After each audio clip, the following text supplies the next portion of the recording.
రాయదుర్గ పట్టణంలో శనివారం గౌడ లేఅవుట్లో అర్బన్ హెల్త్ సెంటర్ వద్ద దాతల సహకారంతో వీధి దీపాలను అమర్చే ఏర్పాటుకు శ్రీకారం చుట్టిన ప్రభుత్వ వైపు ఎమ్మెల్యే కాలువ శ్రీనివాసులు మాట్లాడుతూ మున్సిపాలిటీలో ఫండ్స్ ఆశాజనకంగా లేకపోవడం వల్ల దాతల సహకారం తీసుకోవడం జరిగిందని దాతలు 7-8 లక్షల రూపాయలు విరాళ రూపంలో అందించారని కావున ముఖ్యంగా వీధి దీపాలను శివారు ప్రాంతాలలో మరియు పట్టణ ప్రాంతాలలో అవసరమైన చోట్ల ఏర్పాటు చేయాలని అధికారులను ఆదేశించారని తెలిపారు. విరాళాలు ఇవ్వదలిచిన వారు మున్సిపల్ కమిషనర్ని కలవాలని కోరారు. అభివృద్ధి తిరిగి ప్రారంభమైంది. మొన్ననే అదనంగా 3 కోట్ల రూపాయల నిధులు తీసుకొచ్చాం. తర్వాత నేషనల్ హైవే వాళ్ళతో మాట్లాడి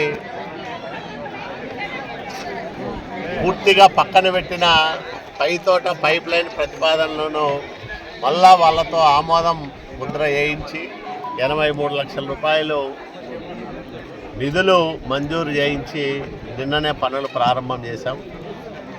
మున్సిపాలిటీలో ఆర్థిక పరిస్థితి ఆశాజనకంగా లేని కారణంగా కొన్ని కార్యక్రమాలకు దాతల సహకారం తీసుకోవాలని నిర్ణయించి సుమారు ఒక 500 వీధి దీపాలను కొంతమంది దాతల ద్వారా సేకరించి పట్టణంలో అమరుస్తూ ఉన్నాం.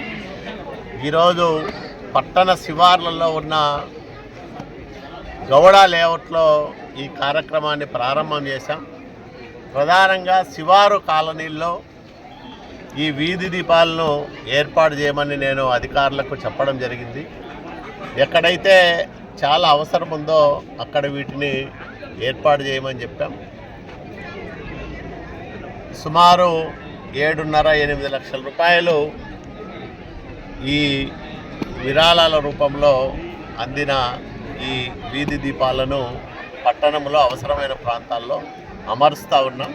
నేను దాతలను కూడా విజ్ఞప్తి చేస్తూ ఉన్నా. ఎవరైనా ఇట్లాంటి ప్రజోపయోగ కార్యక్రమాలకు మీ సొంత సంపాదనలో కొంత ఇవ్వదలిస్తే మున్సిపల్ కమిషనర్ గారిని కలిసి ఎక్కడ అవసరమంటే మీ ప్రాంతాల్లో ఏదన్నా ప్రజా అవసరాలకు మీరు చేయాలనుకుంటే తప్పకుండా చేయండి. ప్రభుత్వంతో ప్రజలు ముఖ్యంగా 10 రూపాయలు ఇవ్వగలిగే స్తోమత ఉన్న వాళ్ళు కలిసి పనిచేస్తే తప్పకుండా ప్రజా సౌకర్యాలను మరింత మెరుగుపరిచేదానికి అవకాశం ఏర్పడుతుంది.